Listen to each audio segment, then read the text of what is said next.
Nunca pensé que después de 40 años criando a un hijo con amor y dedicación, terminaría aquí, sosteniendo un par de calcetines baratos mientras veo a mi nuera desfilar por la sala con un collar de diamantes de 45,000 pesos que mi hijo le dio a la madre de ella. El regalo llegó en una cajita de terciopelo azul, de esas tiendas caras del centro comercial. Miguel se la entregó a doña Carmen con una sonrisa que hace años no veo dirigida hacia mí. «Para usted, que siempre me ha tratado como a un hijo», le dijo, besando la frente de su suegra. «¿Y para mí?»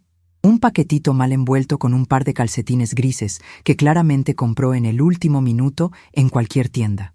La humillación me quemó el pecho cuando doña Carmen comenzó a mostrar el collar a las vecinas, contándole a todo mundo lo generoso y atento que era su yerno.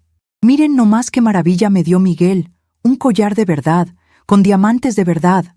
Mientras tanto, yo guardé mis calcetines en el cajón, tratando de tragar el dolor que crecía en la garganta. 67 años de vida, 38 cuidando a ese niño como si fuera mi tesoro más preciado. Noches en vela cuando estaba enfermo, ahorros gastados en su educación, sueños abandonados para que él pudiera realizar los suyos. Y ahora yo valía menos que unos calcetines de supermercado. Soy María Elena Rodríguez, y durante toda mi vida he sido conocida como la mujer que sacrificó todo por su familia. Cuando mi esposo José murió hace 15 años, dejándome sola con Miguel recién entrada a la universidad, yo podría haber vendido la casa, podría haber buscado una vida más fácil. Pero no, me quedé. Trabajé doble turno en la fábrica textil. Vendí comida en las tardes.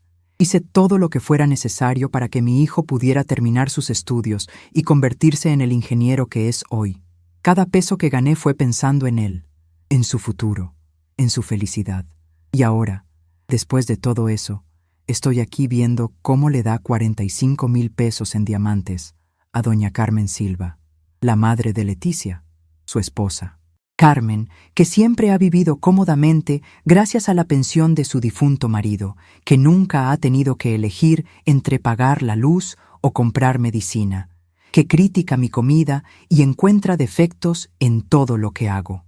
Carmen, que ahora lleva puesto mi sacrificio convertido en diamantes alrededor de su cuello. Esa noche, acostada en mi cama del cuarto que queda al fondo de mi propia casa, la casa que conquisté con años de trabajo y sacrificio, algo dentro de mí se rompió. No fue solo la decepción o el dolor, fue la certeza fría y cortante de que para ellos yo me había convertido en una carga, en un estorbo, en alguien que merece solo las sobras de la atención y el cariño. Leticia se rió cuando les contó a sus amigas sobre mis calcetines, como si fuera la cosa más divertida del mundo. Imagínense, suegra recibiendo calcetines. Miguel tiene unas ocurrencias. Pero lo que ellos no sabían es que esta suegra de calcetines aún tenía algunas sorpresas guardadas. Y todo estaba a punto de cambiar. Cuando Miguel era pequeño, recuerdo que me despertaba en las madrugadas por sus pesadillas. Yo lo abrazaba hasta que se calmaba, le cantaba canciones que mi madre me había enseñado, le prometía que siempre estaría ahí para protegerlo. «Mamá», me decía con su vocecita de niño asustado, «tú nunca me vas a dejar, ¿verdad?» Y yo, como todas las madres del mundo, le prometía que nunca, que siempre sería su mamá, que siempre lo amaría más que a nada en esta vida. 30 años después, él cumplió esa promesa a su manera. Nunca me dejó físicamente, pero me fue dejando emocionalmente, pedacito a pedacito, hasta convertirme en una extraña en mi propia casa. Miguel se casó con Leticia hace 3 años, y cuando me propusieron mudarse conmigo, temporalmente, mientras ahorraban para su propia casa, yo acepté feliz. Pensé que sería hermoso tener a mi hijo de vuelta en casa, poder conocer mejor a mi nuera, quizás ayudar cuando llegaran los nietos. Pero lo que comenzó como una convivencia temporal se convirtió en una ocupación silenciosa. Primero tomaron el cuarto principal. «Es que somos más jóvenes, mamá, necesitamos más espacio». Después la sala principal se llenó de sus muebles y sus gustos. Después la cocina se reorganizó según las preferencias de Leticia. Poco a poco, yo fui retrocediendo hacia el fondo de mi propia casa, como un fantasma que se desvanece lentamente. Mi cuarto de costura se convirtió en la oficina de Miguel. Mi jardincito trasero se llenó con las plantas que a Leticia le gustaban, no las que yo había cuidado durante años. Mi cocina se reorganizó para acomodar los hábitos alimenticios de ellos, sus horarios, sus invitados. Y yo, en algún momento de estos 3 años, me convertí en una inquilina incómoda en el hogar que había construido con 40 años de trabajo. La rutina diaria se volvió un recordatorio constante de mi nueva posición en la jerarquía familiar. En las mañanas, Leticia se despierta tarde, usa el baño principal por 1 hora completa, deja la cocina hecha un desastre después de preparar sus licuados de proteína y sus desayunos especiales. Miguel se va corriendo al trabajo, a veces sin siquiera saludarme, concentrado en su teléfono y sus llamadas importantes. Y yo me levanto temprano, como toda la vida, pero ahora espero en mi cuarto hasta que ellos terminen su rutina matutina para poder usar MI propio baño, para poder desayunar en MI propia cocina. En las noches, cuando llegaban cansados del trabajo, era yo quien tenía la cena lista. Era yo quien lavaba los platos. Era yo quien mantenía la casa limpia y ordenada. Pero cuando llegaban las visitas, especialmente cuando venía doña Carmen, la situación se volvía aún más humillante. Leticia asumía el papel de señora de la casa, recibiendo a su madre como una reina, sirviéndole en mi vajilla, en mi mesa, en mi comedor. Y yo me convertía en la suegra incómoda, la que estorbaba, la que tenía que retirarse discretamente para que ellas pudieran platicar a gusto. Doña Carmen tiene 68 años, 3 más que yo, pero la diferencia en cómo somos tratadas en mi propia casa es abismal. Cuando ella llega, se sienta en mi sillón preferido, el que mi difunto José me compró para nuestro 20º aniversario. Critica mi comida. María Elena, esta sopa está un poco salada, ¿verdad? Da su opinión sobre la decoración. Esta casa necesita una mano más joven, más moderna. Y habla de mí como si yo no estuviera presente. Leticia, mi hija, tienes que enseñarle a tu suegra a hacer ese guisado que tanto te gusta. Los gustos de ustedes, los jóvenes, son diferentes. Miguel se ríe de los comentarios de su suegra. Apoya cada sugerencia. La trata con una deferencia que hace años no me demuestra a mí. Cuando doña Carmen sugiere cambios en la casa, él escucha atentamente y toma notas mentales. Cuando yo sugiero algo, él me dice, sí, mamá, con esa voz condescendiente que usa la gente cuando quiere que uno se calle. La diferencia es tan obvia que duele, pero ellos actúan como si fuera lo más natural del mundo. El tema del dinero era especialmente doloroso. Durante estos 3 años de convivencia, nunca me pidieron que pagara por los servicios, por la comida, por nada. Al principio pensé que era porque reconocían que esta era mi casa, que yo era quien los estaba recibiendo como huéspedes. Pero con el tiempo me di cuenta de la verdad. Ellos consideraban que yo era la carga, la que debía estar agradecida de que me permitieran quedarme en mi propia casa. En sus mentes, ellos me estaban haciendo el favor de cuidarme, de mantenerme, de no mandarme a un asilo. La realidad financiera era muy diferente. Mi pensión de la fábrica textil y la pensión de viudez que recibo por José suman más de lo que ellos aportan mensualmente. Yo pago la mayoría de los servicios, yo compro la mayor parte de la comida, yo cubro los gastos de mantenimiento de la casa. Pero de alguna manera, en sus mentes, ellos son los proveedores y yo soy la beneficiaria. Esta inversión de la realidad era tan completa que hasta yo mismo había comenzado a creerla en algunos momentos de confusión. Además de los gastos de la casa, yo seguía dándole dinero a Miguel todos los meses. Es para emergencias, mamá, me decía siempre. Nunca se sabe cuándo podemos necesitarlo. Y 3,000 pesos mensuales que yo separaba religiosamente de mi pensión.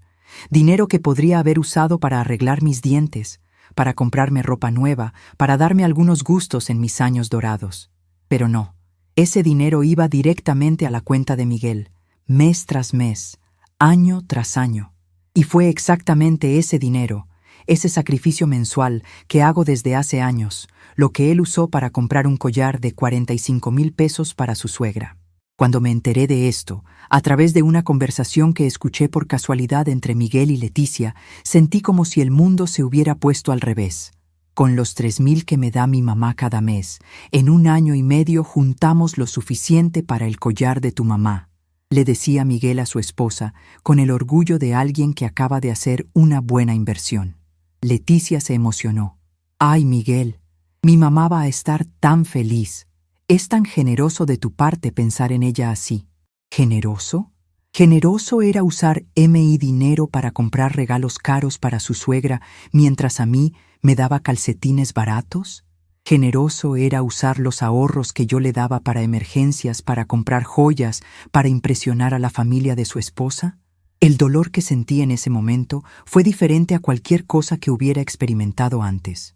No era solo la traición económica, era la traición emocional de saber que mi propio hijo me veía como un recurso que explotar, no como una madre que amar. Esa noche del collar de diamantes, después de que todos se fueron a dormir contentos y satisfechos con el éxito del regalo, yo me quedé despierta hasta muy tarde, mirando el techo de mi cuarto. No podía dejar de pensar en todos los sacrificios que había hecho, en todas las veces que elegí las necesidades de Miguel por encima de las mías, en todos los sueños que pospuse o abandoné por completo para asegurar su futuro. Recordé cuando vendí los aretes de oro que José me había regalado en nuestro primer aniversario para pagar las cuotas de la universidad de Miguel. Recordé cuando trabajé turnos dobles durante un año completo para poder comprarle la computadora que necesitaba para sus estudios. Recordé cuando rechacé la propuesta de matrimonio de don Aurelio, un viudo bueno y trabajador que me había cortejado durante meses después de que José murió, porque pensé que Miguel necesitaba toda mi atención y no había espacio en mi vida para un nuevo amor. Todos esos sacrificios, todas esas decisiones que tomé pensando en el bienestar y la felicidad de mi hijo, habían llevado a este momento. Yo sosteniendo un par de calcetines baratos mientras mi nuera se pavoneaba con diamantes comprados con mi dinero. La ironía era tan amarga que casi podía saborearla, pero lo que más me dolió no fueron los calcetines, ni siquiera el collar. Lo que verdaderamente quebró algo dentro de mí fue la manera en que me miraron cuando protesté tímidamente. Cuando comenté, con una sonrisa forzada, que el collar era muy hermoso y costoso, Leticia me respondió con una condescendencia que me dejó helada. «Ay, suegra, usted no entiende estas cosas. Mi mamá está acostumbrada a cierto nivel de vida. Es diferente». ¿Diferente? ¿Diferente en qué sentido? Doña Carmen nunca trabajó fuera de casa, siempre dependió económicamente de su marido. Nunca tuvo que elegir entre comprar medicina o comida. Yo trabajé desde los 16 años. Crié a un hijo sola después de enviudar. Construí un patrimonio con mis propias manos. Pero según Leticia, Carmen merecía diamantes y yo merecía calcetines porque ella estaba acostumbrada a cierto nivel de vida. Miguel no dijo nada durante este intercambio. Se quedó ahí, mirando su teléfono, como si la conversación no fuera con él, como si su madre y su esposa estuvieran discutiendo algo que no le concernía. Su silencio fue más doloroso que cualquier insulto directo. Era la confirmación de que él estaba de acuerdo con la jerarquía que habían establecido en mi casa. Doña Carmen en la cúspide, merecedora de respeto y regalos costosos. Leticia en el medio, la nueva reina del hogar. Y yo en el fondo, la anciana que debía estar agradecida por cualquier atención que me brindaran. Esa madrugada, mientras la casa dormía y yo seguía despierta procesando la humillación del día, escuché pasos en el pasillo. Era Miguel, yendo al baño. Por un momento, pensé en levantarme, en acercarme a él, en intentar una conversación como las que teníamos cuando él era pequeño. Quería preguntarle cuándo había cambiado tanto, cuándo había decidido que los sentimientos de su suegra eran más importantes que los de su madre, cuando había comenzado a verme como una carga en lugar de como la mujer que sacrificó todo por su bienestar. Pero no me levanté. Me quedé ahí, en mi cama, en mi cuarto del fondo de mi propia casa, sabiendo que esa conversación no cambiaría nada. Miguel había hecho su elección mucho tiempo atrás. Había elegido la comodidad de una esposa joven y bonita, la aprobación de una suegra exigente, la vida fácil que le permitía olvidarse de los sacrificios que habían hecho posible su éxito. Y yo había permitido que esa elección se consolidara, día tras día, con mi silencio, con mi sumisión, con mi desesperada necesidad de mantener la paz familiar. Al día siguiente, las rutinas continuaron como siempre. Leticia se levantó tarde, usó el baño principal, dejó la cocina desordenada. Miguel se fue corriendo al trabajo sin saludarme. Doña Carmen llegó para el almuerzo, se sentó en mi sillón, criticó mi comida, se pavoneó con su collar nuevo. Y yo seguí mi papel de suegra invisible, la mujer que limpia, cocina y paga las cuentas sin merecer consideración alguna. Pero algo había cambiado dentro de mí durante esa noche de insomnio y reflexión. Por primera vez en 3 años, comencé a ver mi situación con total claridad. No era una huésped afortunada en una casa generosa. Era una mujer de 67 años que estaba siendo explotada económica y emocionalmente por las personas que más amaba. Era una madre que había criado a un hijo ingrato, que había sacrificado su propia felicidad por alguien que la veía como un estorbo conveniente. Y más importante aún, era una mujer que todavía tenía opciones, que todavía tenía poder, que todavía podía decidir su propio destino. El collar de diamantes había sido comprado con mi dinero. Esta casa era mía. Los servicios se pagaban con mi pensión. El carro que Miguel usaba todos los días estaba a mi nombre. Durante 40 años de trabajo y sacrificio, había acumulado más recursos de los que ellos se imaginaban. Y si ellos podían tomar decisiones sobre mi vida sin consultarme, quizás era hora de que yo tomara algunas decisiones sobre mi vida sin consultarlos a ellos. Esa tarde, mientras ellos estaban en el trabajo y doña Carmen había regresado a su casa a presumir su collar nuevo con otras vecinas, yo hice algo que no había hecho en años. Me senté en mi sillón favorito, tomé una taza de café en mi vajilla preferida y comencé a planear mi propio futuro. Por primera vez en mucho tiempo, no estaba pensando en las necesidades de otros.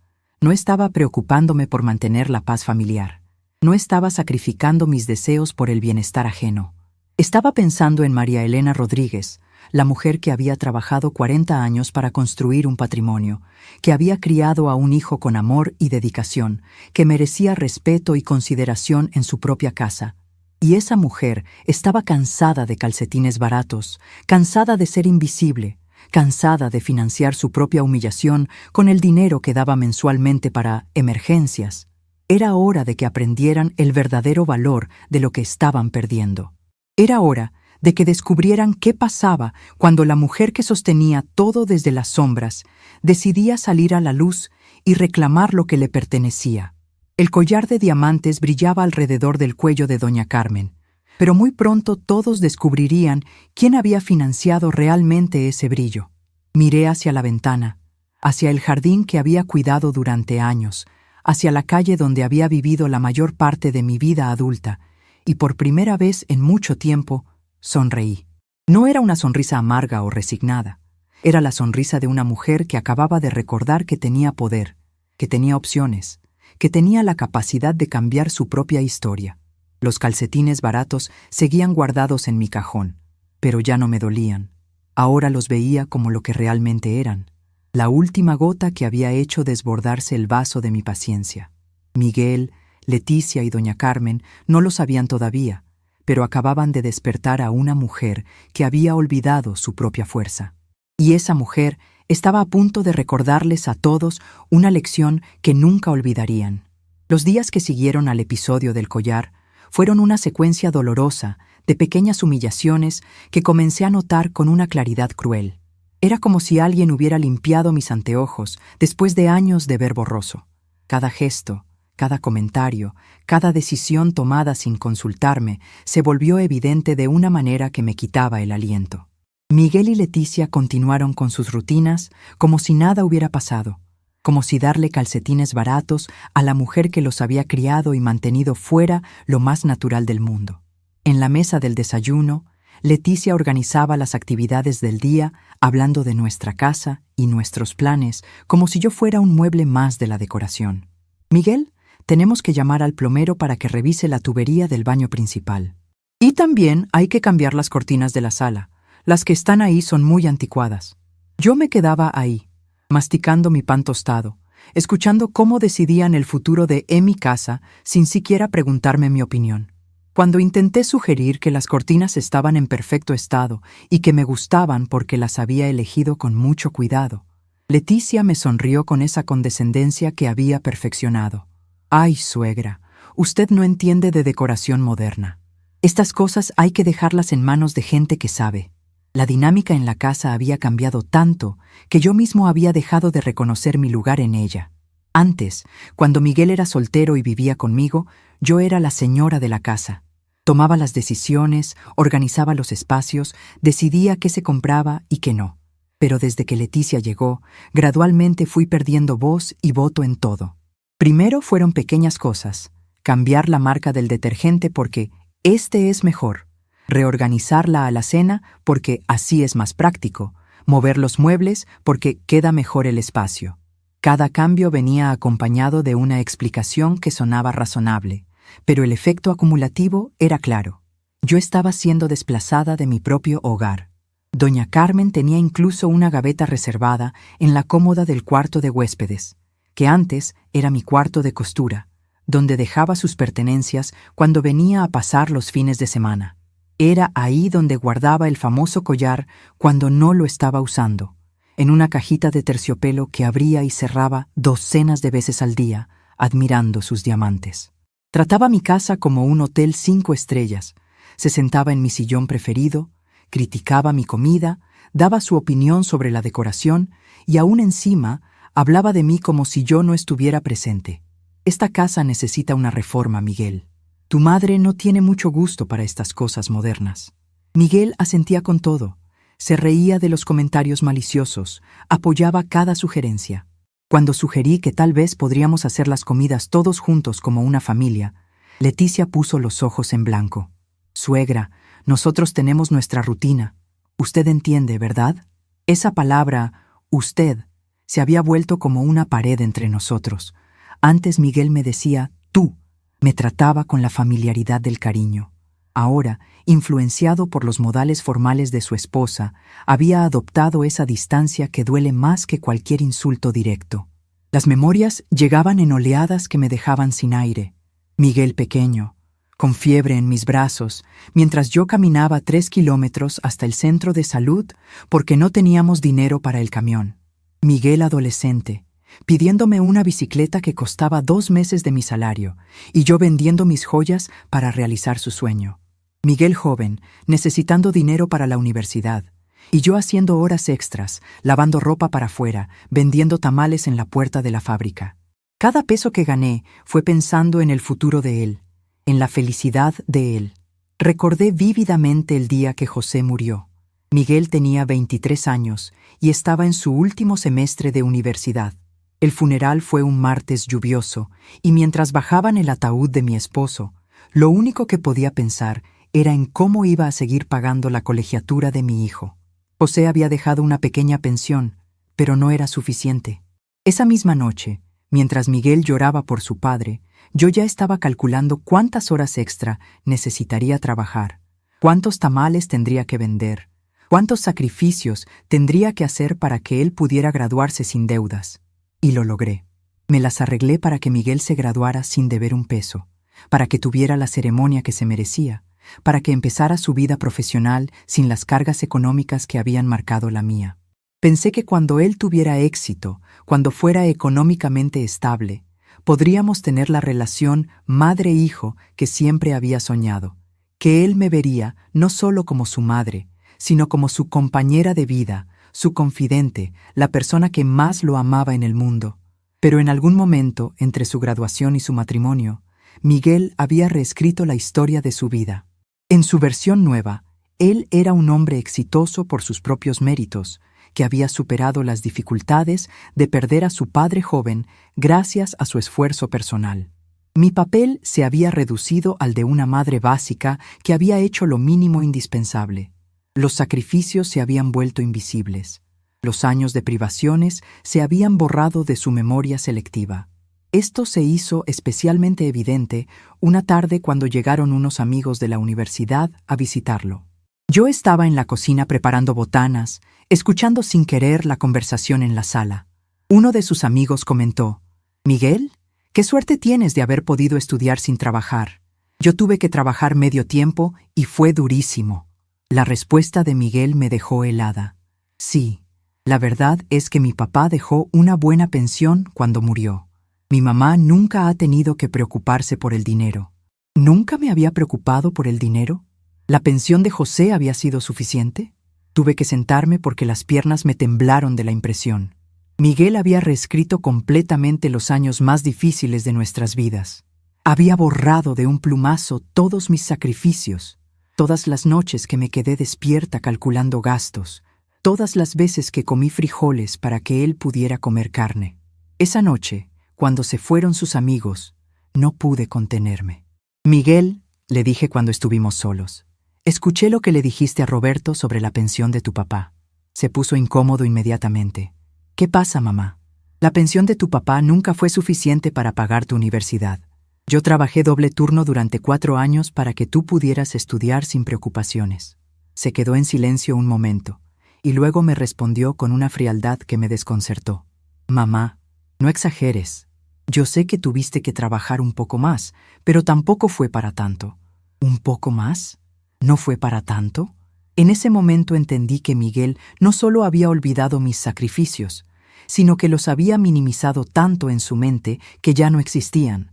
Para él, yo era una madre que había hecho lo normal, lo básico, lo que cualquier madre haría.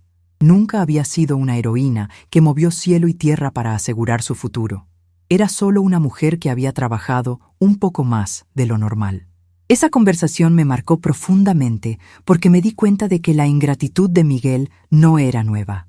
Llevaba años desarrollándose, años minimizando mi papel en su éxito, años reescribiendo nuestra historia familiar para sentirse mejor consigo mismo. Y yo, en mi desesperación por mantener la relación, había permitido esa reescritura. Había aceptado el papel secundario que él me había asignado en su vida. Ahora, 3 años después de esa conversación, las cosas habían empeorado exponencialmente. No solo había minimizado mis sacrificios pasados, sino que había comenzado a explotarme económicamente en el presente. Los 3,000 pesos mensuales que yo le daba religiosamente se habían convertido en un derecho adquirido en su mente.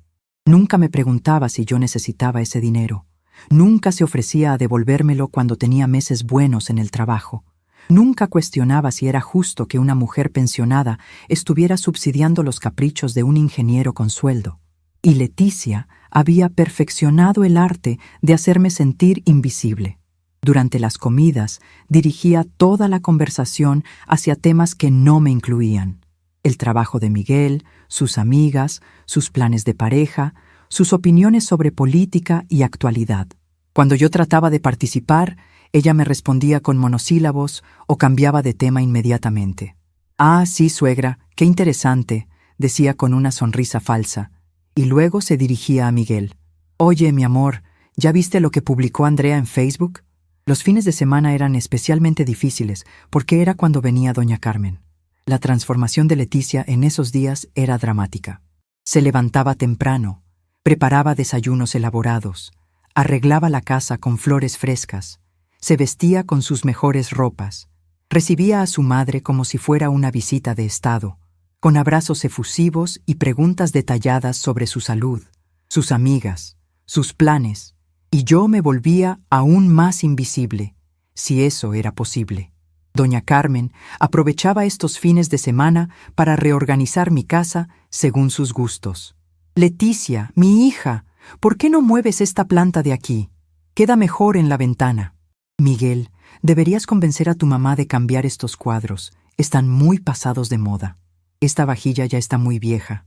¿No crees que sería buena idea renovarla?» Cada sugerencia era acatada inmediatamente, como si viniera de la dueña legítima de la casa. Pero lo que más me dolía era ver cómo Miguel se iluminaba en presencia de su suegra.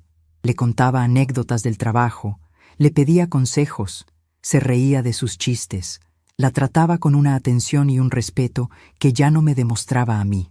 Era como ver a M.I. hijo relacionándose con la madre que él hubiera preferido tener, mientras yo me quedaba ahí, siendo tolerada por cortesía. Una tarde, mientras doña Carmen mostraba el collar por enésima vez a una vecina que había venido de visita, escuché una conversación que me partió el corazón por dentro. «Ay, Carmen, qué suerte tienes de tener un yerno tan generoso», le decía la vecina. «Sí, la verdad es que Miguel es como el hijo que nunca tuve. Es tan atento, tan cariñoso.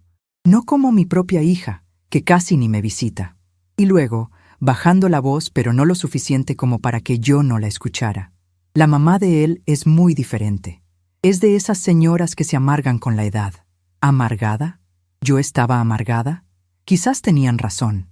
Quizás después de 40 años de sacrificios sin reconocimiento, después de 3 años de ser tratada como una inquilina molesta en mi propia casa, después de financiar mi propia humillación con los 3,000 pesos mensuales que le daba a mi hijo, quizás sí me había vuelto amargada. Pero la pregunta real era, ¿tenía derecho a estar amargada? ¿O incluso eso me estaba prohibido? Esa noche, después de que doña Carmen se fuera a su casa llevándose su collar de 45,000 pesos y sus opiniones sobre mi decoración anticuada, me quedé sola en la cocina lavando los platos. Era una escena que se repetía todos los fines de semana. Ellos disfrutando de la visita, charlando en la sala, y yo limpiando los trastos, guardando la comida, ordenando el desorden que habían dejado.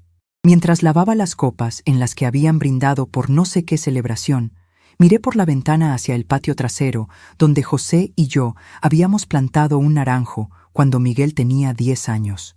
El árbol había crecido mucho, daba naranjas dulces cada temporada, y Miguel de niño se subía a recogerlas para hacer agua fresca.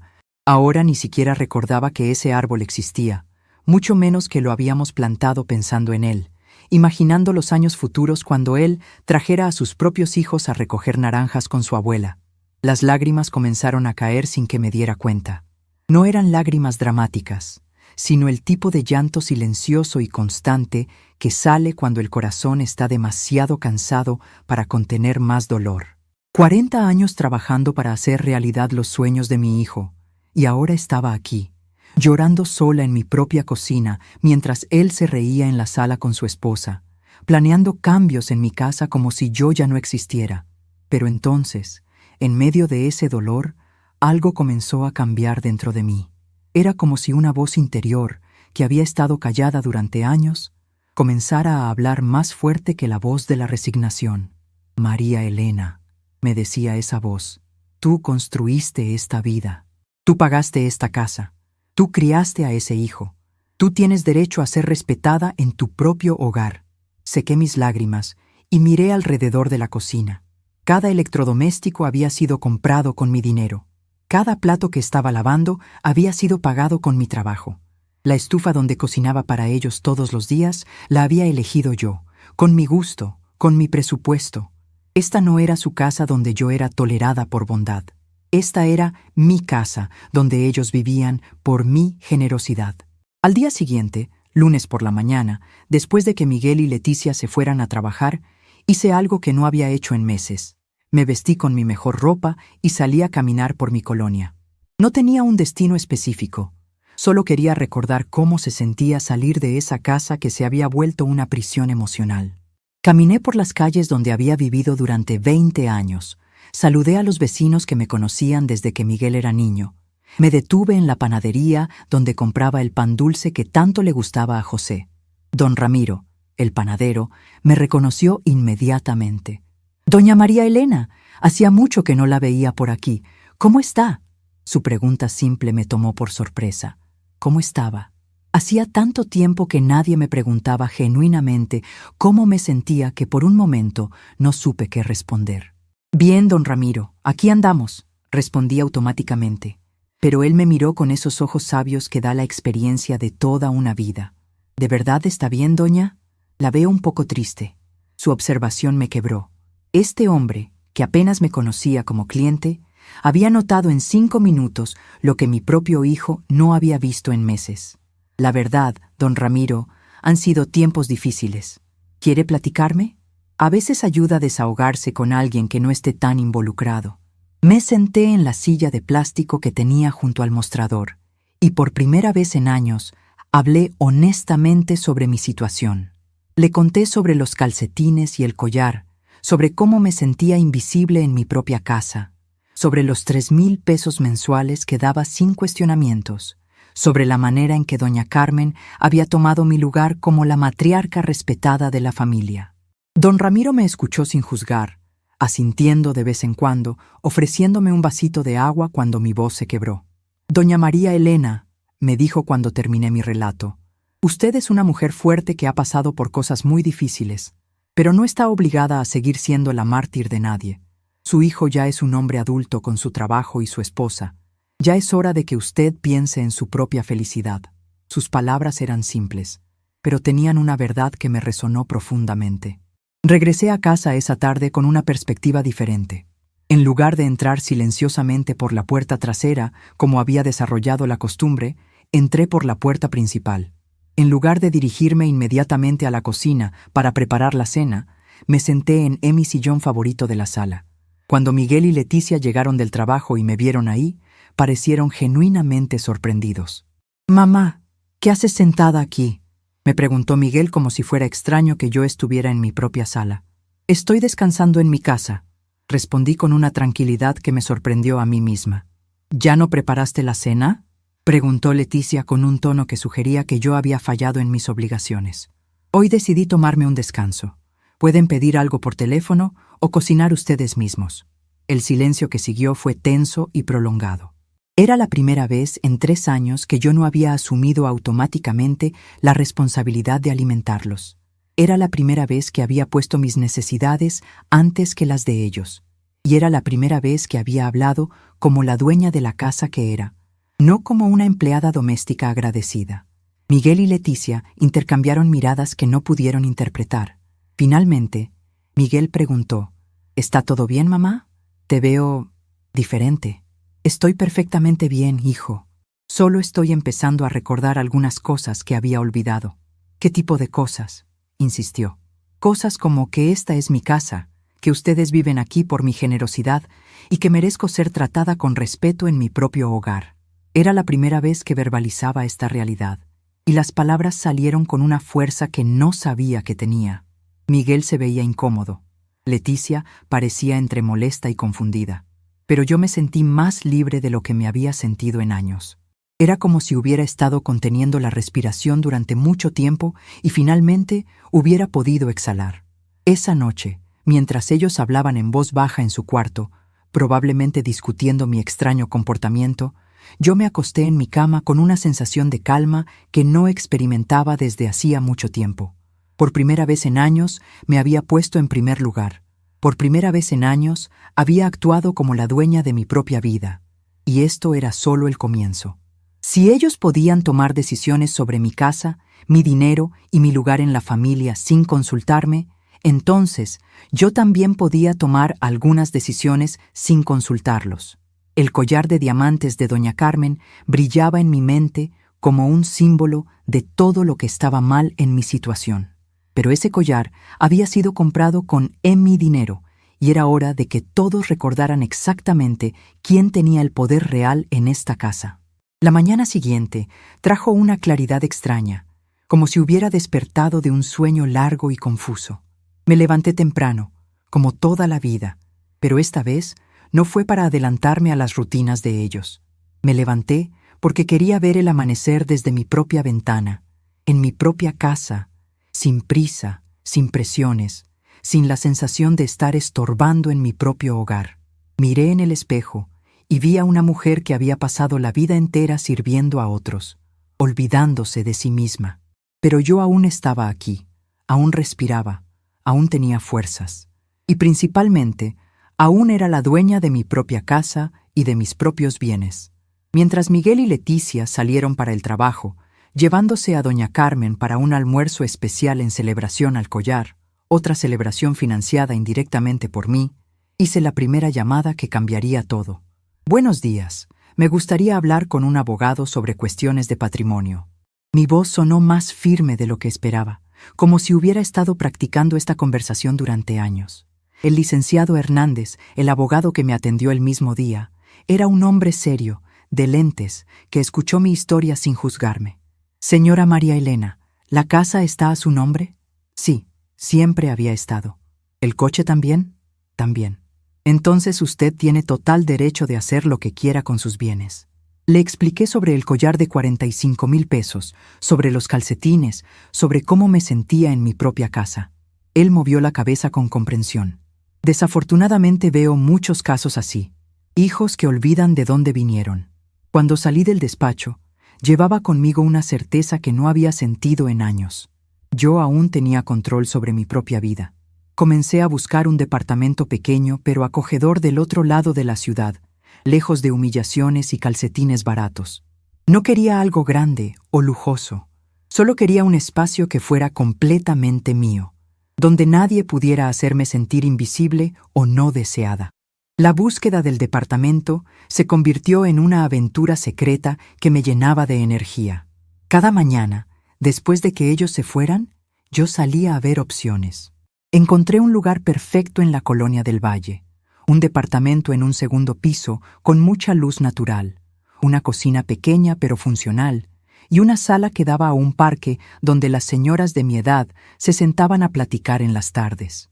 Era exactamente lo que necesitaba, un hogar donde pudiera ser yo misma sin disculpas. La señora que me enseñó el departamento, doña Patricia, era una mujer alegre de unos 50 años que inmediatamente me cayó bien. ¿Está usted buscando un lugar para retirarse tranquila?, me preguntó mientras abríamos las ventanas para que entrara el aire fresco. Algo así, le respondí. Estoy buscando un lugar donde pueda vivir en paz. Ella sonrió con entendimiento. Ay, señora, todas las mujeres de nuestra edad merecemos un poquito de paz, ¿verdad? Regresé a casa y comencé a guardar mis cosas más importantes en una maleta pequeña que escondí en el fondo del armario. Fotografías antiguas, algunos documentos, las pocas joyas que me quedaban después de tantos sacrificios por los sueños de mi hijo. Todo cabía en esa maleta pequeña porque, al final, las cosas realmente importantes de una vida no ocupan mucho espacio físico. Los recuerdos verdaderos, los momentos de felicidad real, la satisfacción del trabajo bien hecho, todo eso lo llevaba conmigo sin necesidad de maletas. Miguel llegó animado esa tarde, contando sobre el almuerzo. Mamá, tenías que ver lo elegante que se veía doña Carmen con el collar. La gente en el restaurante no paraba de elogiarla. Leticia se rió, mostrando las compras que habían hecho. Ay, suegra, le trajimos más calcetines. Estaban en oferta. Más calcetines. Como si los calcetines fueran lo único que yo merecía de la vida, después de una vida entera de sacrificios. Sonreí y agradecí, tragándome la humillación junto con mi dignidad pisoteada. Pero esa noche, después de la cena donde nuevamente fui servida al final y tratada como una pieza de la decoración, subí a mi cuarto y comencé a poner mi plan en acción. Primero, llamé a una inmobiliaria. Quiero vender mi casa, con urgencia. El corredor se emocionó cuando supo la ubicación y las condiciones del inmueble. ¡Ay, señora María Elena! En una zona como esa, con seguridad conseguimos un buen precio rapidito. La casa estaba en una de las mejores colonias de la ciudad, en una zona que se había valorizado mucho en los últimos años. Lo que José y yo habíamos comprado como una casa modesta para criar a nuestra familia, ahora era una propiedad muy codiciada. El corredor me explicó que podría obtener casi 2 millones de pesos por ella, una cantidad que me permitiría comprar mi departamento nuevo y vivir cómodamente el resto de mi vida sin depender de nadie. Después, comencé a observar los hábitos de doña Carmen. Ella tenía la costumbre de dejar el collar en la peinadora todas las noches, admirándolo como una niña con un juguete nuevo. Los viernes llegaba temprano para pasar el fin de semana, y los domingos por la noche regresaba a su casa presumiendo sus experiencias del fin de semana con nosotros. Si ellos pensaban que podían descartarme como un objeto viejo, pronto descubrirían que aún había algunas sorpresas reservadas para ellos. Durante las siguientes 2 semanas, perfeccioné mi rutina de espionaje silencioso. Aprendí sus horarios exactos, sus costumbres, sus conversaciones privadas. Una noche, escuchando desde la cocina mientras lavaba los platos, oí una conversación entre Miguel y Leticia que terminó de convencerme de que mi plan era necesario. Cuando heredemos todo esto, decía Miguel señalando la casa, vamos a hacer una remodelación completa. Esta casa tiene potencial, pero necesita una cara nueva. ¿Y tu mamá?, preguntó Leticia. Ay, mi amor, mi mamá ya está grande. Probablemente en unos años va a necesitar cuidados especiales. Hay unos asilos muy bonitos por aquí cerca. Hablaban de mi futuro como quien planea las vacaciones del año próximo, con una frialdad que me heló la sangre. Era eso entonces. Yo me había convertido simplemente en un obstáculo entre ellos y una herencia que aún ni existía. Una inconveniente que ocupaba espacio en la casa que ellos ya consideraban suya. Al día siguiente, aceleré mis preparativos. El departamento en Del Valle estaba listo, el contrato de renta firmado y pagado por 6 meses adelantados. La casa tenía 3 compradores interesados dispuestos a pagar al contado. Solo faltaba el momento perfecto para ejecutar mi plan. Ese momento llegó el viernes siguiente, cuando doña Carmen arribó para su fin de semana habitual de reina en mi casa. Esa noche esperé a que todos durmieran y fui hasta el cuarto de huéspedes donde doña Carmen siempre dejaba sus cosas cuando pasaba los fines de semana. Ella estaba ahí ese fin de semana, pero dormía profundamente después del vino de la cena. Abrí cuidadosamente el cajón de ella y tomé la cajita de terciopelo. El collar estaba ahí, brillando suavemente bajo la luz de la lámpara pequeña. Lo guardé en mi bolsa junto con los documentos más importantes.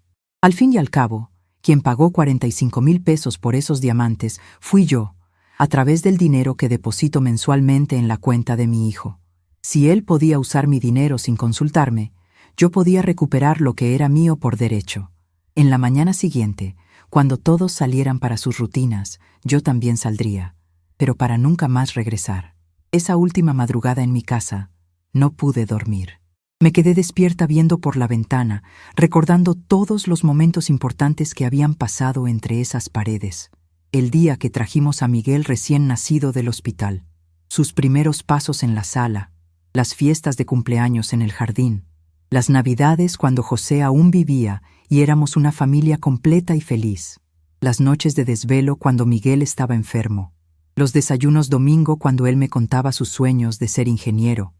Pero también recordé los momentos más recientes, las humillaciones silenciosas, las decisiones tomadas sin consultarme, la sensación constante de ser un estorbo en mi propio hogar, los calcetines baratos, el collar de diamantes, las conversaciones sobre asilos y herencias, la transformación gradual de mi hijo querido en un extraño que me toleraba por obligación. A las 5 de la mañana me levanté y comencé los preparativos finales. Los muebles se quedaban. Al fin y al cabo, que ellos se las arreglaran con una casa vacía que en pocas horas ni siquiera sería de ellos. Llevé solo lo que era realmente mío: ropa, fotografías, algunos libros y una pequeña imagen de la Virgen de Guadalupe que José me había regalado en nuestro primer aniversario. Y por supuesto, el collar que había recuperado la noche anterior. Dejé una carta simple sobre la mesa de la cocina. Fueron ustedes quienes me enseñaron mi verdadero valor. Gracias por la lección. La casa fue vendida, el coche también. El collar regresó a quien realmente lo financió. Buena suerte con los nuevos rumbos. Al lado de la carta dejé los calcetines baratos que Miguel me había dado. Un último recordatorio de cuánto valía yo para ellos. El coche ya había sido vendido la semana anterior. Otros 15,000 pesos más en mi nueva cuenta bancaria. Era un Tsuru viejito, pero en buenas condiciones, y lo habían comprado inmediatamente. Cuando Miguel descubrió que el coche no estaba en el garaje y leyó mi carta, ya era demasiado tarde. Cuando intentaron llamarme, el número ya no existía. Cuando corrieron al registro público para tratar de impedir algo, descubrieron que la casa había sido vendida legalmente por su única propietaria, yo. La mudanza había sido discreta pero eficiente. Una empresa pequeña se llevó mis pocas pertenencias el jueves por la noche, mientras ellos estaban en una cena con amigos. Para el viernes en la mañana, mis cosas ya estaban en mi departamento nuevo, esperándome. Todo había sido planeado con la precisión de una operación militar, pero ejecutado con la silenciosa determinación de una mujer que finalmente había decidido recuperar su vida. Recibí las primeras llamadas desesperadas en mi teléfono nuevo, desde mi departamento nuevo, en mi nueva vida. «Mamá, por favor, podemos platicar. Doña María Elena, esto es robo. Voy a llamar a la policía. Mamá, nosotros la amamos. Regrese a casa». ¿Casa? ¿Qué casa? ¿La que ustedes ya consideraban de ustedes mientras yo pagaba las cuentas y me escondían en el cuarto del fondo? ¿El amor? ¿El mismo amor que valía un par de calcetines baratos mientras la suegra ganaba 45,000 pesos en diamantes comprados con mi dinero? Colgué el teléfono y miré por la ventana de mi departamento. Era pequeño, pero era mío. pagado al contado, con el dinero de la venta de los bienes que siempre fueron míos. En mi cuello brillaba suavemente el collar que yo había financiado, aunque ellos nunca hubieran reconocido eso. ¿Ellos querían que yo desapareciera de sus vidas? Entonces fue exactamente lo que hice. La libertad tenía un sabor extraño. Después de 40 años de sacrificar mis deseos por las necesidades de otros, después de 3 años de ser tratada como una carga inconveniente, después de una vida entera poniendo a mi familia antes que a mí misma, por fin estaba haciendo algo completamente para mí. Era aterrador y emocionante al mismo tiempo. Mi primera noche en el departamento nuevo fue la más silenciosa que había experimentado en años. No había discusiones en voz baja sobre cómo manejar el problema de la suegra. No había planes hechos sin consultarme sobre nuestra casa. No había que escuchar conversaciones sobre asilos y herencias. Solo silencio. Mi silencio, elegido y controlado por mí. Al día siguiente, sábado, desperté sin prisa por primera vez en años. No tenía que preparar desayunos elaborados para recibir a doña Carmen. No tenía que limpiar la casa antes de que llegaran las visitas.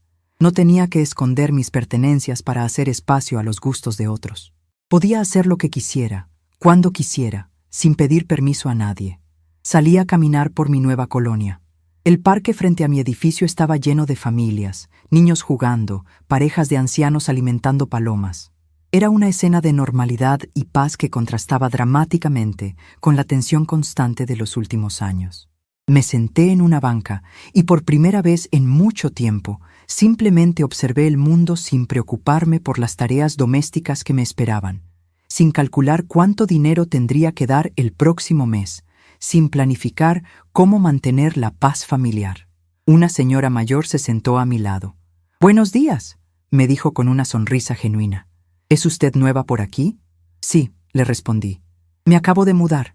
«Qué bueno, esta es una colonia muy tranquila». «Yo soy Esperanza, vivo en el edificio de enfrente». «María Elena», me presenté. «Vivo en el edificio azul». «Ay, qué bonito. ¿Y está contenta con su nueva casa?» La pregunta era simple, pero me tomó por sorpresa. ¿Cuándo fue la última vez que alguien me había preguntado si yo estaba contenta? «Sí», le dije. Y me sorprendió darme cuenta de que era completamente cierto. «Estoy muy contenta». Esperanza sonrió. Se le nota en la cara. Hay algo en los ojos de las mujeres cuando finalmente encontramos nuestro lugar en el mundo. Sus palabras me resonaron profundamente. Quizás eso era exactamente lo que había estado buscando sin saberlo. Mi lugar en el mundo. Pasamos el resto de la mañana platicando. Esperanza me contó sobre la colonia, sobre los vecinos, sobre las actividades que organizaban las señoras del área. Los martes tenemos club de lectura en la biblioteca. Los jueves, clases de baile en el centro comunitario. Los sábados, caminatas grupales en el parque. Si le interesa, puede acompañarnos cuando guste. Era una vida completamente diferente a la que había conocido. Una vida donde mi tiempo era mío, donde podía elegir mis actividades, donde podía hacer amistades basadas en intereses compartidos, no en obligaciones familiares. Regresé a mi departamento esa tarde con una sensación de posibilidades infinitas.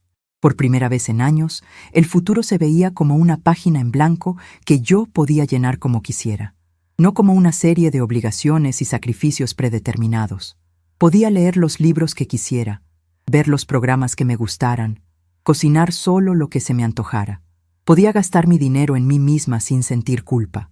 Podía hacer planes sin consultar con nadie.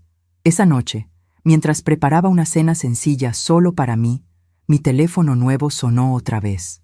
Esta vez era un número que no reconocía. Contesté por curiosidad. «Mamá, soy Miguel. Conseguí su número nuevo. Por favor, necesitamos hablar». Su voz sonaba diferente, menos segura, más suplicante. «Hola, Miguel», le respondí con una calma que me sorprendió. «¿Cómo conseguiste mi número?» «No importa eso ahora. Mamá, por favor, regrese.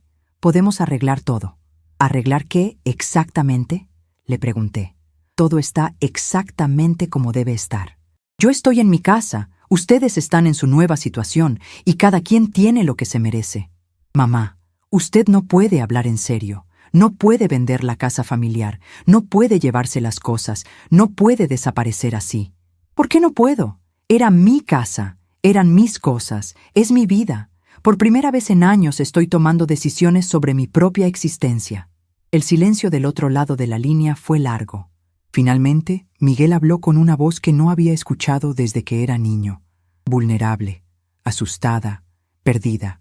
Mamá, nosotros, no sabíamos que usted se sentía tan mal. Miguel, le dije con una mezcla de tristeza y firmeza. Ustedes no sabían porque no les importaba saber. Durante 3 años me convertí en una sombra en mi propia casa. Durante 3 años financié mi propia humillación con el dinero que te daba cada mes. Durante 3 años escuché conversaciones sobre asilos y herencias, como si yo fuera un obstáculo que superar. Eso no es cierto, mamá. Nosotros la queremos. Miguel, el amor no son solo palabras. El amor son acciones, respeto, consideración. ¿Cuándo fue la última vez que me preguntaste cómo me sentía? ¿Cuándo fue la última vez que consideraste mi opinión antes de tomar una decisión que afectaba mi casa? ¿Cuándo fue la última vez que me trataste como a tu madre y no como a una empleada? ¿Doméstica? Otra pausa larga. Podemos cambiar, mamá. Podemos hacer las cosas diferentes. Miguel, le dije con una serenidad que venía de un lugar muy profundo. Yo ya cambié. Ya encontré la manera de hacer las cosas diferentes. Y por primera vez en años, soy feliz. Colgué el teléfono y lo apagué completamente.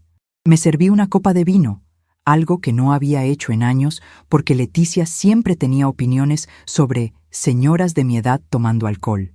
Y me senté en mi sillón nuevo, en mi sala nueva, en mi vida nueva. El collar de diamantes brillaba suavemente sobre la mesa de centro, recordándome que a veces, para recuperar lo que es nuestro, tenemos que estar dispuestas a perder lo que creíamos que necesitábamos.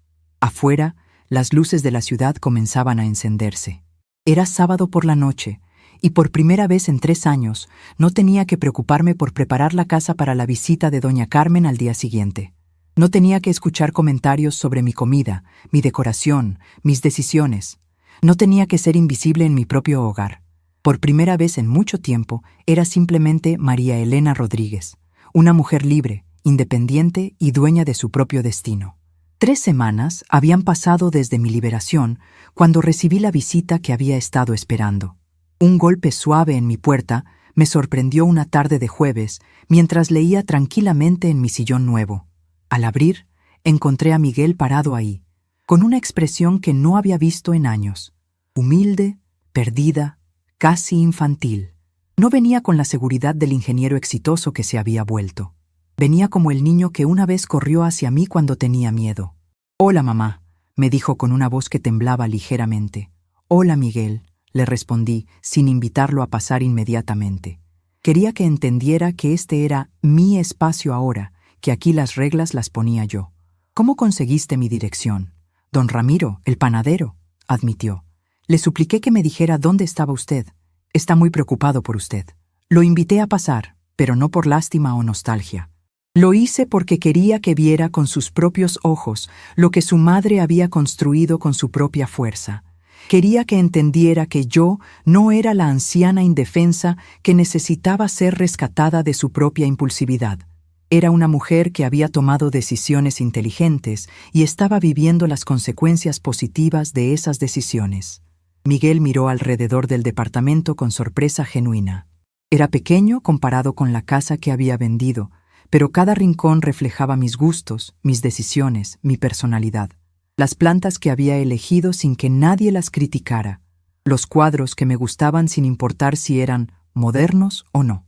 La vajilla que usaba porque me hacía feliz, no porque impresionara a las visitas. «Mamá», comenzó, sentándose en el sillón que le ofrecí, «necesito pedirle perdón». Sus palabras me tomaron por sorpresa, no porque las hubiera esperado, sino porque sonaban genuinas. «¿Perdón por qué, específicamente?», le pregunté. No iban a hacer este proceso fácil para él. Si quería mi perdón, tendría que demostrar que realmente entendía qué había hecho mal. «Por todo», me dijo, y sus ojos se llenaron de lágrimas. Por tratarla como si fuera un estorbo en su propia casa. Por usar su dinero sin consultarla. Por permitir que Leticia y doña Carmen la faltaran al respeto. Por planear su futuro sin incluirla. Por darle calcetines baratos mientras le compraba un collar caro a mi suegra con el dinero que usted me daba cada mes. Era la primera vez en años que Miguel reconocía completamente la realidad de lo que había pasado. No estaba minimizando, no estaba justificándose, no estaba culpando a otros. Estaba asumiendo la responsabilidad completa de sus acciones y sus consecuencias. ¿Y qué espera que haga con estas disculpas?, le pregunté. ¿Que regrese corriendo a la situación anterior como si nada hubiera pasado? No, mamá, me respondió, sorprendiéndome de nuevo. No espero eso. Sé que las cosas no pueden volver a ser como antes. Sé que no tengo derecho a pedirle que regrese. Solo vine a decirle que ahora entiendo lo que hice y que si pudiera cambiar el pasado, lo haría. Le serví café en mi vajilla favorita, la que había estado guardada durante años porque Leticia prefería usar vajillas más prácticas para el día a día. ¿Cómo está Leticia?, le pregunté. No porque me importara realmente su bienestar, sino porque tenía curiosidad sobre cómo estaban manejando las consecuencias de mis decisiones. Miguel suspiró profundamente. Leticia está muy afectada. La pérdida de la casa, tener que mudarse a un departamento pequeño, conseguir todos los muebles nuevos, ha sido difícil para ella, pero creo que también está empezando a entender algunas cosas. ¿Qué tipo de cosas? Que usted no era la que dependía de nosotros. Éramos nosotros los que dependíamos de usted. Era satisfactorio escuchar que finalmente habían entendido la dinámica real de poder en nuestra situación. Pero la satisfacción venía sin amargura, sin deseo de venganza. Era simplemente la tranquilidad de saber que la verdad había salido a la luz. ¿Y doña Carmen?, pregunté, tocando inconscientemente el collar que llevaba puesto. Miguel notó el gesto y bajó la mirada. Muy enojada. Dice que usted le robó el collar, que va a demandarla. ¿Y tú qué le dijiste? Le dije la verdad, que el collar se compró con el dinero que usted me daba cada mes, que técnicamente usted tenía más derecho a ese collar que ella. ¿Y cómo tomó esa información? Miguel se vio incómodo. No muy bien. Dice que Leticia le había prometido que el collar sería suyo para siempre, que era una injusticia que usted se lo hubiera llevado. Es interesante cómo las personas pueden convencerse de que merecen cosas que nunca les pertenecieron. Miguel se quedó en silencio por un momento largo. Luego me preguntó, ¿puede perdonarme, mamá? No para que las cosas vuelvan a ser como antes, sino para que pueda vivir sin esta culpa que me está matando. Su pregunta me tocó porque era honesta. No estaba pidiendo perdón para manipularme o para conseguir algo. Estaba pidiendo perdón porque genuinamente se sentía mal por lo que había hecho. Miguel, le dije, tomando su mano por primera vez en años, te perdono, pero perdonarte no significa que voy a olvidar lo que pasó, o que voy a regresar a una situación que me hacía infeliz. Te perdono porque eres mi hijo y te amo, pero también porque yo necesito perdonarte para poder vivir en paz. Las lágrimas que había estado conteniendo finalmente salieron. Miguel lloró como no había llorado desde que era niño, con esos sollozos profundos que vienen cuando alguien finalmente entiende la magnitud de lo que ha perdido. Yo no lloré, pero sí sentí una liberación profunda. El perdón no era para él, era para mí. ¿Hay alguna manera de que podamos tener una relación, mamá? No como antes, sino algo nuevo, algo mejor. Su pregunta era vulnerable y esperanzada al mismo tiempo. Sí, le dije después de pensarlo cuidadosamente, pero tendrá que ser bajo condiciones completamente diferentes. Le expliqué mis términos. Nos veríamos cuando yo quisiera, en mi espacio o en lugares neutrales. No más visitas sorpresa, no más expectativas de que yo fuera la abuela disponible las 24 horas. No más consejos no pedidos sobre cómo debía vivir mi vida. Y definitivamente, no más dinero mensual. Esa época había terminado para siempre. Entiendo, me dijo, y pude ver que realmente lo entendía. ¿Y Leticia? ¿Hay alguna posibilidad de que ustedes puedan...? Miguel, lo interrumpí. Leticia me faltó al respeto durante 3 años. Me hizo sentir invisible en mi propia casa. Permitió que su madre me humillara constantemente. No tengo ningún interés en tener una relación con ella. Ni siquiera si ella pidiera perdón. Especialmente si ella pidiera perdón, le respondí, porque sabría que no sería genuino. Leticia no cree que hizo algo malo. Cree que yo soy una anciana loca que reaccionó exageradamente. Una disculpa de alguien que no entiende por qué se está disculpando no vale nada. Miguel asintió tristemente, pero pude ver que entendía mi posición. Y si en el futuro ella realmente cambia, Si realmente entiende lo que hizo. Miguel, le dije con paciencia, yo tengo 67 años. No tengo tiempo ni energía para esperar a que otras personas maduren o cambien. Estoy enfocada en vivir mi vida de la manera más plena y feliz posible. Leticia puede cambiar o no cambiar, pero eso ya no es mi problema. Terminamos nuestra conversación en una nota de tranquila resignación mutua. Miguel entendía que había perdido a la madre que daba todo sin esperar nada a cambio. Yo había ganado un hijo que finalmente me respetaba como persona independiente. Era una relación completamente diferente, pero quizás más honesta que la anterior. Después de que se fue, me senté en mi sillón y reflexioné sobre la conversación. No sentía triunfo ni venganza, sentía paz. Miguel había aprendido una lección valiosa sobre el respeto, la gratitud y las consecuencias de nuestras acciones. Yo había aprendido que nunca es demasiado tarde para recuperar nuestra dignidad y autonomía. Esa noche, mientras preparaba mi cena sencilla, miré el collar de diamantes que ahora descansaba en mi joyero personal. Ya no lo usaba todos los días, no porque me diera pena, sino porque ya no necesitaba ese símbolo externo de mi victoria. La verdadera victoria estaba en despertarme cada mañana en mi propio espacio, tomando mis propias decisiones, viviendo según mis propios términos. 3 días después, Miguel me llamó para preguntarme si podía visitarme el siguiente fin de semana. Solo yo, aclaró rápidamente. Leticia entiende que no es bienvenida. Acepté, no porque necesitara su compañía, sino porque quería darle la oportunidad de conocer a la nueva María Elena, la mujer que había emergido de las cenizas de años de sacrificio y sumisión. Cuando llegó ese sábado, trajo consigo algo que no esperaba: respeto genuino. Me preguntó sobre mi nueva vida, sobre mis nuevas amistades, sobre mis planes futuros. No como alguien que estaba evaluando mi capacidad mental, sino como alguien genuinamente interesado en mi bienestar y felicidad. «Mamá», me dijo mientras tomábamos café en mi pequeño balcón, «usted se ve diferente, más viva». «Me siento viva», le respondí. «Por primera vez en años me siento completamente viva». Y era verdad.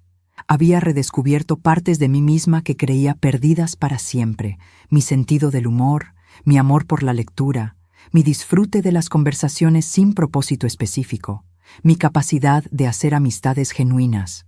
Miguel se fue esa tarde con la promesa de llamarme durante la semana y visitarme cuando yo quisiera recibirlo.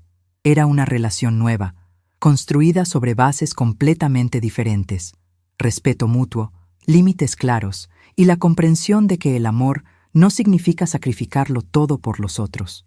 Mientras veía su auto alejarse desde mi ventana, toqué el collar alrededor de mi cuello y sonreí. No era una sonrisa de venganza cumplida, sino de lección aprendida. Había recuperado no solo mis bienes materiales, sino algo mucho más valioso: mi dignidad, mi autonomía y mi derecho a ser feliz en mis propios términos.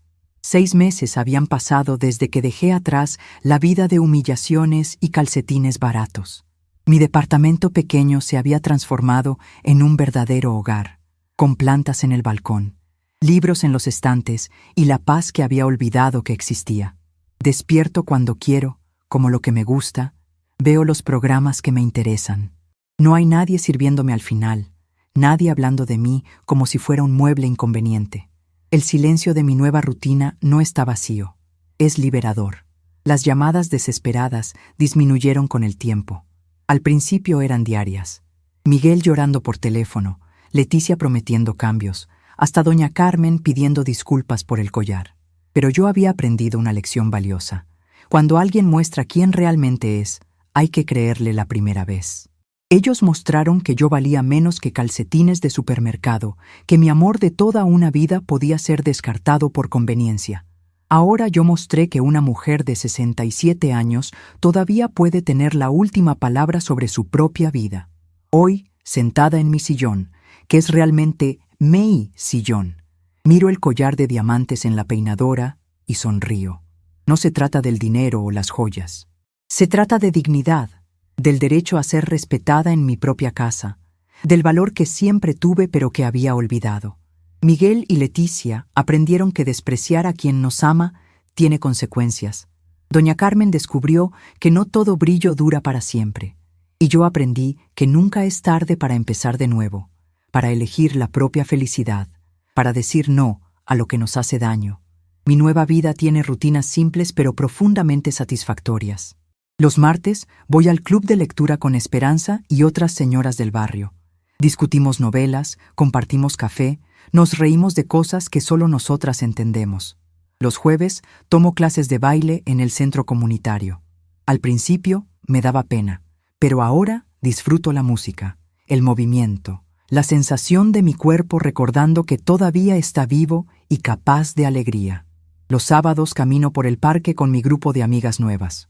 Son mujeres como yo, que en diferentes momentos de sus vidas decidieron que merecían algo mejor de lo que estaban recibiendo. Carmen, de 62 años, dejó a un esposo que la menospreciaba después de 40 años de matrimonio. Rosa, de 70, se mudó sola por primera vez en su vida después de que sus hijos adultos trataran de controlar cada aspecto de su día a día. Todas tenemos historias similares. Todas encontramos la fuerza para cambiar nuestras vidas cuando parecía demasiado tarde. Miguel cumple su palabra. Me llama una vez por semana y me visita cuando yo acepto recibirlo. Nuestras conversaciones son diferentes ahora. Ya no habla de sus problemas esperando que yo los resuelva. Ya no asume que mi tiempo y mi energía están disponibles automáticamente para él. Me pregunta sobre mis actividades, respeta mis decisiones, trata mis opiniones como valiosas. Es la relación madre-hijo que siempre quise tener, pero que tomó una crisis completa para conseguir. Leticia intentó visitarme una vez, 2 meses después de mi mudanza. Llegó con lágrimas en los ojos y disculpas ensayadas, pero yo le dije la verdad. No tenía ningún interés en reconstruir una relación con alguien que me había faltado al respeto durante años. Pero suegra, me dijo, yo no sabía que usted se sentía así. Leticia, le respondí, no sabías porque no te importaba saber. Esa es exactamente la razón por la cual esta conversación es innecesaria. Doña Carmen, por supuesto, sigue furiosa por el collar. Según Miguel, ha consultado abogados, ha amenazado con demandas, ha contado su versión de la historia a todo el que quiera escuchar. Pero la verdad es simple y legal. El collar fue comprado con mi dinero, por mi hijo, que vivía en mi casa como mi huésped. Yo simplemente recuperé lo que era mío por derecho. Sus amenazas no me preocupan porque mi conciencia está tranquila. La soledad que tanto temía nunca llegó. Mi vida está llena de personas que me valoran, actividades que disfruto, momentos de paz que había olvidado que existían. Leo libros que había pospuesto durante años. Veo películas que Miguel y Leticia consideraban aburridas. Escucho música que me gusta sin que nadie critique mis gustos. A veces, en las tardes silenciosas, pienso en todo lo que sacrifiqué durante los años de maternidad y cuidado. Los sueños aplazados, las oportunidades perdidas, los momentos de felicidad personal que pospuse por el bienestar de otros. No me arrepiento de esos sacrificios porque fueron hechos con amor genuino, pero ahora entiendo que el amor no requiere la destrucción completa del yo. Se puede amar profundamente y aún mantener la dignidad personal. El dinero de la venta de la casa me permite vivir cómodamente sin depender de nadie. Tengo mi propio seguro médico, mis propios ahorros, mi propio plan para el futuro. Si algún día necesito cuidados especiales, los pagaré yo misma, en el lugar que yo elija, bajo las condiciones que yo determine. Nunca más seré una carga para nadie porque nunca más permitiré que me traten como si lo fuera. Miguel está aprendiendo a ser independiente de maneras que debería haber aprendido años atrás. Sin mi subsidio mensual, él y Leticia tuvieron que ajustar su estilo de vida, hacer presupuestos reales, tomar decisiones financieras responsables. Es una lección tardía, pero necesaria. A los 38 años, finalmente está madurando en un adulto completamente autosuficiente. En mi peinadora, junto al collar de diamantes, guardo una fotografía de José y yo en nuestro 20º aniversario. Él está sonriendo con esa sonrisa que guardaba solo para mí, y yo estoy radiante de felicidad. Esa mujer de la foto merecía respeto, amor y consideración. Le tomó muchos años recordarlo, pero finalmente lo hizo. Cuando las amigas nuevas me preguntan si extraño mi vida anterior, les digo la verdad. Extraño al Miguel niño que me abrazaba cuando tenía pesadillas, Pero no extraño al Miguel adulto, que me trataba como una empleada doméstica. Extraño la ilusión de tener una familia unida, pero no extraño la realidad de ser invisible en mi propia casa. Esta mañana, mientras regaba las plantas de mi balcón, una vecina joven me preguntó si tenía consejos para ella, que está luchando con problemas familiares similares. Señora María Elena, me dijo, ¿cómo supo que era el momento de irse? Le respondí con la sabiduría que solo se gana a través de la experiencia. Mija, cuando te das cuenta de que estás pidiendo prestada tu propia felicidad a personas que nunca te la van a devolver, es momento de tomar decisiones diferentes. El collar brilla suavemente bajo la luz de la tarde, pero ya no es un símbolo de victoria sobre otros. Es un recordatorio de victoria sobre mi propio miedo, mi propia costumbre de ponerme en último lugar, mi propia creencia de que no merecía algo mejor. Cada diamante refleja una lección aprendida, una frontera establecida, un momento de valor encontrado. No hay amargura en mi corazón, no hay deseo de venganza. Hay algo mucho más poderoso: paz. La paz que viene de saber que tomaste las decisiones correctas en el momento correcto, que defendiste tu dignidad cuando nadie más lo haría, que encontraste la fuerza para cambiar lo que parecía imposible de cambiar. A veces, el mayor recomienzo es el silencio que decidimos mantener. Estamos curiosos para saber hasta dónde esta historia llegó. ¿De dónde están viendo? Comenten abajo.